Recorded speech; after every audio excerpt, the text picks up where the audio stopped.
Bismillahirrahmanirrahim. Elhamdülillahi Rabbil alemin. Ve salatu ve selamu ala hayri halqihi Muhammedin ve ala alihi ve sahbihi ecma'in. Kıymetli dostlar, Allah'ın rahmeti, bereketi hepimizin üzerine olsun. Evveli rahmet, ortası mağfiret, sonu ise cehennem azabından kurtuluş olan Ramazan ayının sonuna gelmiş bulunuyoruz. Yüce Mevlam Ramazan'ı hakkıyla tutmuş kullarından eylesin. Kıymetli dostlar, şimdiden Ramazan bayramınız mübarek olsun.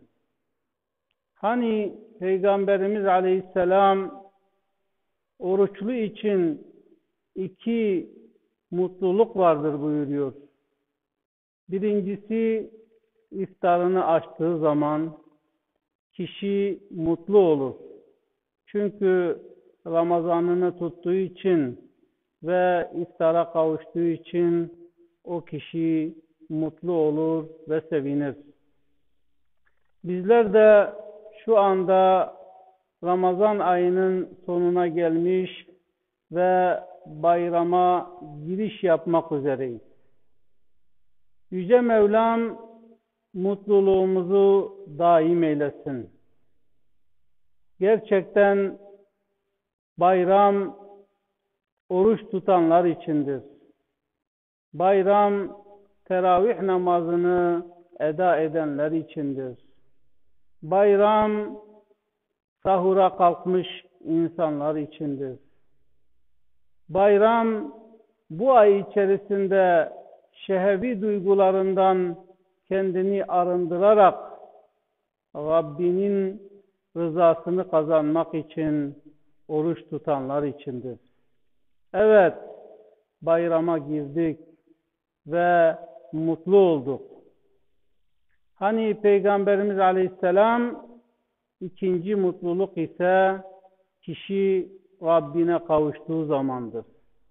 Kişi Rabbine kavuştuğunda eğer Rabbi onun amelini ondan kabul buyurmuşsa ona diyecek ki ya eyyetühen nefsul mutmainne, ey huzura kavuşmuş insan, irci'i ila rabbiki radiyeten mardiye, sen ondan hoşnut, o da senden hoşnut olarak Rabbine dön. Fedhuli fi ibadi vedhuli cenneti. Seçkin kullarım arasına katıl ve cennete gir denilecek ona. İşte Yüce Mevlam bizleri cennetiyle müşerref olan kullarından eylesin. Kıymetli dostlar, bayram şairin ifadesiyle bayram af günüdür. Bu bayramda birbirimizi affedelim. Eğer birbirimize karşı hatalar işlemişsek onları bağışlayalım. Bayram barış günüdür. İnsanların barışması, küskünlerin barışma günüdür. Bu günü sevinçli bir şekilde geçirelim. Çünkü bayram rahmete giriş günüdür.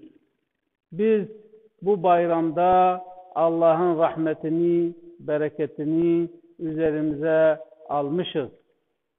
Bayram hak menzile varış günüdür. Onun için kıymetli dostlar, bayramda küskün kalmayalım. Belki birbirimizi bu hastalıktan dolayı, bu karantinadan dolayı ziyaret edemeyeceğiz. Birbirimizin evlerine gidemeyeceğiz. Büyüklerimizin ellerini öpemeyeceğiz. Komşumuzun sofrasına oturamayacağız. Ama onları arayalım, telefonumuzla arayalım, görüntülü aramayla arayalım. Bir şekilde o insanlara ulaşalım ve bayramlarını kutlayalım.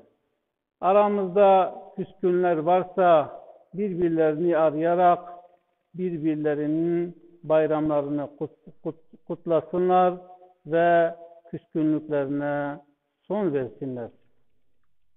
Kıymetli dostlar, bayram tekbir getirme günüdür.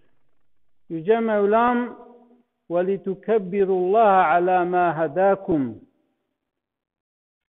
size doğru yolu göstermesine karşın Allah'ı tazim etmenizdir. Allah'ı yüceltmenizdir. Bayram akşamından sabah ezanına kadar, bayram ezanına kadar tekbir getirelim. Allahu Ekber, Allahu Ekber, La ilahe illallah, Huvallahu Ekber, Allahu Ekber, ve lillahil hamd. Allah'ım sen yücesin. Allah'ım sen yücesin. Allah'ım senden başka ilah yoktur. Allah'ım sen yücesin. Allah'ım hamd yalnız sanadır diye Allah'ı tazim edelim. Yüce Rabbimizi yüceltelim. Kıymetli dostlar, bayram namazına kadar eğer fitrelerimizi vermemiş isek onları vermeye gayret gösterelim. O zamana kadar fitrelerimizi verelim. Behlul-i Dana Harun Reşid'i bayram gününde gösterişli bir at üzerinde görünce şöyle bir şiir okumuştur. Bayram yeni elbiseler giymek değil, bayram kişinin cehennemden emin olmasıdır. Günahlardan emin olmasıdır. Kişinin hatalarına son vermesidir. Bayram evleri süslemek değil, belki kabirleri tezyin etmektir. Kabirlerimizi salih amellerimizle donatmaktır. Rabbimizin huzuruna dolu dolu çıkmaktır. Bayram bineklere, arabalara binmek değil, belki bayram hataları terk etme günüdür. Hatalardan vazgeçme günüdür. Bayram güzel kokular sürülmek değil, belki tövbe etme günüdür. Ve bir daha hataya dönmeyeceğine söz vermesidir. Bayram halılar üzerine, döşekler üzerine, çekyatlar üzerine, oturma grupları üzerine oturmak değil, belki sırat-ı müstakimi geçmedir değerli dostlar. Eğer bayrama güzel bir şekilde kavuşmuşsak, bu bayramın kadrini, kıymetini bilelim. Ve ibadetin sadece Ramazan ayına has olmadığını bilelim.